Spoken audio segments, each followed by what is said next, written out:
আজ ICT computer lab notebook এই computer বইটা ক্লাস 5-এর দেখতে পাচ্ছ, Asmita Sarkar, HMD girls high school, class 5-এর। তো এই বইটা আলোচনা করে দিচ্ছি কিছু প্রশ্ন উত্তর। প্রথমে বলছে যে কম্পিউটার কী। কম্পিউটার হলো একটি দ্রুতগতি সম্পন্ন গণনা করার যন্ত্র।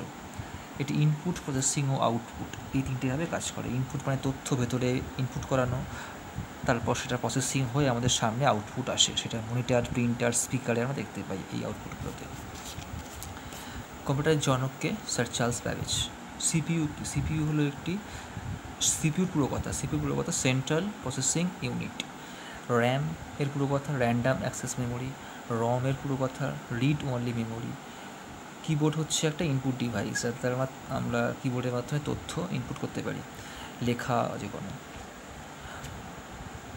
ব্রেন কোনটা? সিপিইউ। এই যেখানে বললাম সিপিইউ, এটাই হচ্ছে কম্পিউটারের ব্রেন। এর মধ্যে প্রসেসিংটা হয়।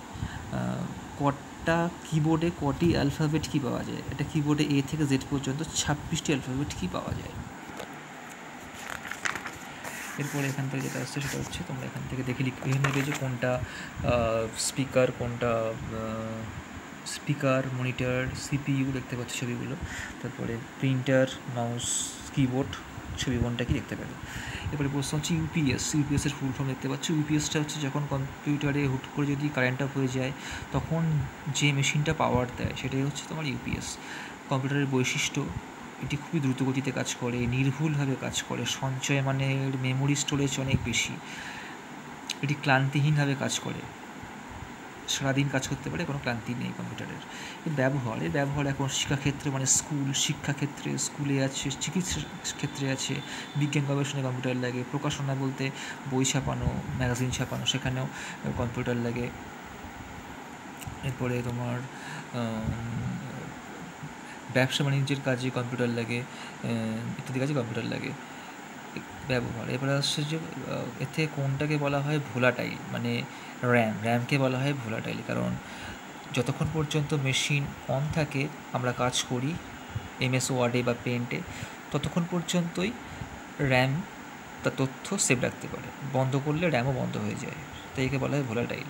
আর নন ভোলাটাইল হচ্ছে রম, কারণ রমে তথ্য সেভ হয়ে থাকে, সে ভুলে যায় না, কিন্তু রম ভুলে যায় না। র্যাম হচ্ছে ভোলাটাইল আর রম নন ভোলাটাইল। কম্পিউটারের ডেটা কোথায় থাকে? সে হচ্ছে হার্ড ডিস্কের মধ্যে থাকে, যার মধ্যে মেমোরি রাখা থাকে। ডিটিপি পুরো কথা হচ্ছে ডেস্কটপ পাবলিশিং। ডিটিপি, ডিতে ডেস্ক, টিতে টপ, পিতে পাবলিশিং। এরপরে এখানে যে ছবিটা আছে এটা কিছু তেমন করতে হবে না, তাও যদি স্কুল থেকে করতে বলে তাহলে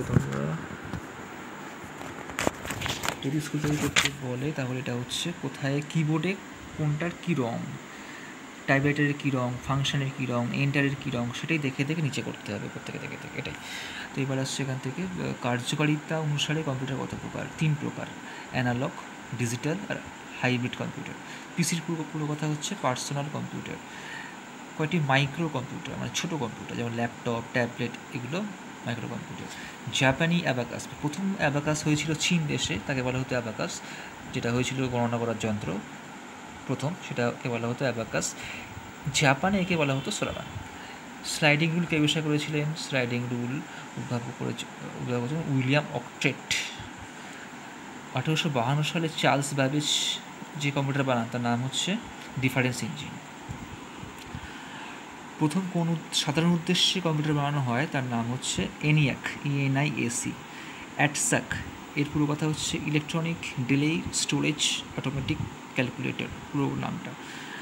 ভিডিও মানে ভিজুয়াল ডিসপ্লে ইউনিট, যেখানে আমরা দেখতে পাই, সেটা হচ্ছে মনিটরকে বলা হয়। এরা মাউসের কোনটা কি নাম? Right click, left click, scroll button. এটা হচ্ছে ল্যাপটপের মধ্যে কিন্তু এটা পাশে ব্র্যাকেটে টাচপ্যাড করে লিখতে পারো, মানে বলতে চাইছি এই ল্যাপটপ এর পাশে এই জায়গাটায় ব্র্যাকেট দিয়ে টাচপ্যাডগুলো লেখা যেতে পারে। এটা মাইক্রোফোন, এটা স্ক্যানার। এবার প্রশ্নে আসি। প্রশ্নে বলছে যে প্রথম প্রজন্ম, কম্পিউটারে অনেকগুলো প্রজন্ম আছে, তার থেকে প্রথম প্রজন্মে ব্যবহার হতো কোনটা? প্রথম প্রজন্মে ব্যবহার হতো কোন প্রোগ্রামিং ভাষা, মানে ল্যাঙ্গুয়েজ ব্যবহার হতো মেশিন ল্যাঙ্গুয়েজ। এবার জানতে চাইছে এখানে কোন কোন ল্যাঙ্গুয়েজ, মানে একটার বেশি বলতে হবে। তো প্রধানত প্রথম হচ্ছে মেশিন ল্যাঙ্গুয়েজ, এর পাশাপাশি যদি জানতে চাই বেশি আরও তখন অ্যাসেম্বলিটা ইউজ করা যেতে পারে। ম্যাগনেটিক ড্রাম হচ্ছে একটা চৌম্বকীয় ডেটা স্টোরেজ, যেখানে আমরা কিছু তথ্য সেভ রাখতে পারি। প্রথম প্রজন্মের কম্পিউটারের সময়টা হচ্ছে 1546 থেকে 1556। তারপরে আইসির পুরো কথা হচ্ছে ইন্টিগ্রেটেড সার্কিট। আইসি কোন প্রজন্মে, যে এক্ষুনি দেখলাম যে প্রজন্ম অনেকগুলো আছে, প্রথম প্রজন্ম, দ্বিতীয় প্রজন্ম, আস্তে আস্তে কম্পিউটার উন্নত হয়েছে একটা প্রজন্মে। তো সেই প্রথম প্রজন্ম আইসি কোথায় হয়? আইসি হয় তৃতীয় প্রজন্মে, যখন কম্পিউটার আরও ছোটো হলো, আরও দ্রুত কাজ করতে শুরু করলো, তখন আইসি আসলো, সেটা তৃতীয় প্রজন্মে আসলো। মনিটর কোন প্রজন্মে এসছে? মনিটরও কিন্তু এসছে তৃতীয় প্রজন্মে এসেছে। ভিএলএসআইসি, এই যে অনেকদিন পড়লাম আইসি, সেখান থেকে দেখো আইসি, তার আগে এসছে একটা ভিএলএস অর্থাৎ ভেরি লার্জ স্কেল, তারপরে আইসি অর্থাৎ ইন্টিগ্রেটেড সার্কিট, সেই পুরো কথাটা এখানে এসছে। তারপরে আসছে এখানে পঞ্চম প্রজন্মের কম্পিউটারে কোন প্রযুক্তি আসে? এখানে আসে এআই প্রযুক্তি। এবার এখানে কোনটার কী নাম দেখতে পাচ্ছ তোমরা, নামগুলো লিখে নেবে কোনটার কী নাম আছে। অ্যাবাকাস, তারপরে হচ্ছে নেপিয়ার বোন, তারপরে আসে স্লাইডিং রুল। দেখো অ্যারো করে করে লেখা আছে, অর্থাৎ কীভাবে কম্পিউটার আস্তে আস্তে উন্নতি করেছে। পাস্কালিন যন্ত্র, স্টেপ রেকনার, এটা ডিফারেন্স ইঞ্জিন, তারপরে আসে অ্যাটসাক, তারপরে এনিয়াক, তারপর ভ্যাকিউম টিউব, তারপর ট্রানজিস্টার আসে, তারপরে ইন্টিগ্রেটেড সার্কিট আসে, তারপর প্রসেসর আসে।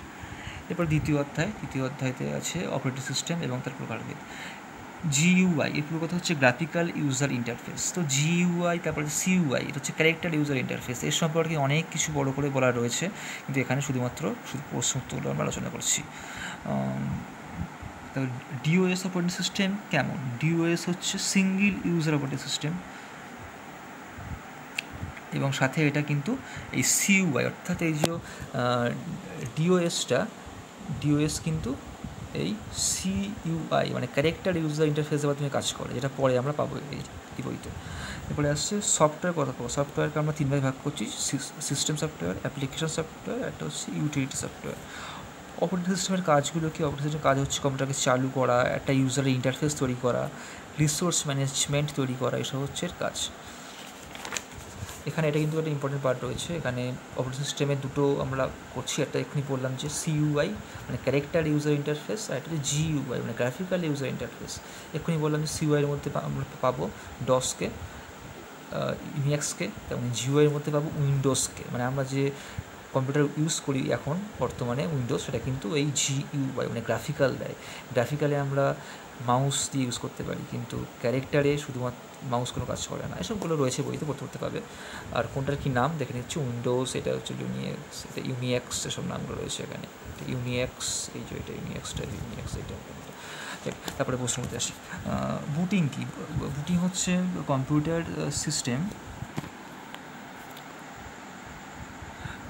সিস্টেম চালু করা যখন হয়, তখন সুইচটা অন করার পরে দেখবি কিছুক্ষণ এটা গোল হয়ে ঘুরতে থাকে জিনিসটা, তখন এটাকে বুটিং করা বলে। মানে যখন কম্পিউটার চালু হয় এবং ব্যবহারকারীর উপযুক্ত ইন্টারফেস তৈরি হয়, সেটাকে বলা হচ্ছে বুটিং করা বলা হচ্ছে। এরপরে আসছে হট বুটিং। বুটিং দুই প্রকার, হট বুটিং, কোল্ড বুটিং। তো হট বুটিংটা কোনটা? যখন হুট করে কম্পিউটার হয়তো দেখো উত্তরটাকে লেখা আছে এখানে, সেটাই লিখবে দেখে তোমরা।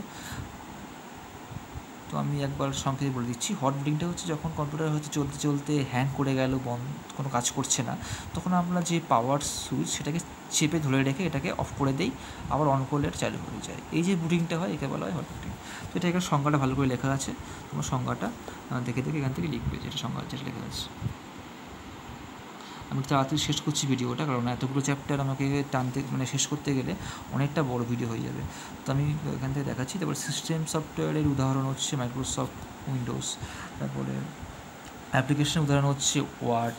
তারপরে অপারেটিং সিস্টেম গুরুত্বপূর্ণ কেন? উত্তর দেখে নাও, তোমরা দেখে লিখে নাও। এবং আমি একটু তাড়াতাড়ি শেষ করছি ভিডিওটা, তো তোমাদের যেখানে প্রয়োজন সেখানে পজ করে ভিডিওটা লিখে নেবে।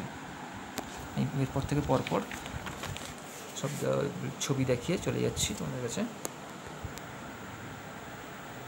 কোনটা কী অপশান দেখতে পাচ্ছ, কার কী নাম এখানে অপশান দেওয়া রয়েছে, সেখান থেকে নামগুলো এই উত্তরটা দেখে নেবেন কোনটা কী রয়েছে।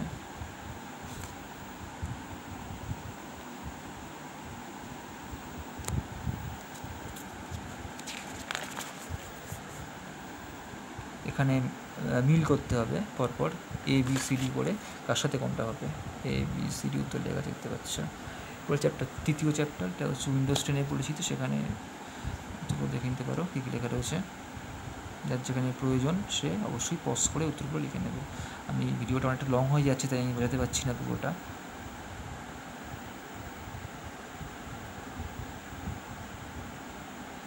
যার যেখানে প্রয়োজন সে সেখানে অবশ্যই পজ করে রেখে উত্তরগুলো লিখে নেবে।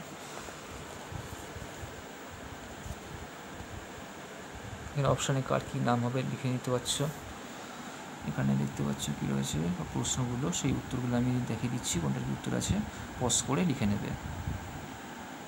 আর তো বোঝাতে গেলে অনেকটা বড় ভিডিও হয়ে যাবে, ততটা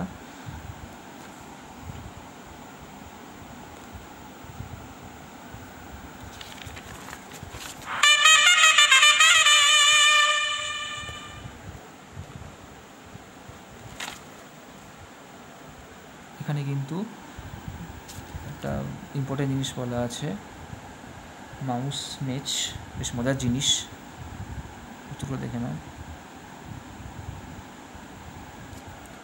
তো আজকে এই চতুর্থ অধ্যায় এই পর্যন্ত আলোচনা করে দিলাম। তো চতুর্থ অধ্যায় অবধি আলোচনা করলাম, পঞ্চম অধ্যায় তো দেখতে পাচ্ছ। তো পরের দিন আবার অন্য কোনো ভিডিও নিয়ে আসবো। আমি পুরোটা ডিটেলসে বলতে পারলাম না, কারণ এতটা বুঝিয়ে বলতে গেলে ভিডিওটা অনেক বড় হয়ে যাবে, এবং তোমাদের খুব শীঘ্রই এটা স্কুলে জমা দিতে হবে। তাই আমি ভিডিওটা শেষ করছি আপাতত। যার যেখানে প্রয়োজন সে সেখানে পজ করে লিখে নেবে। আচ্ছা।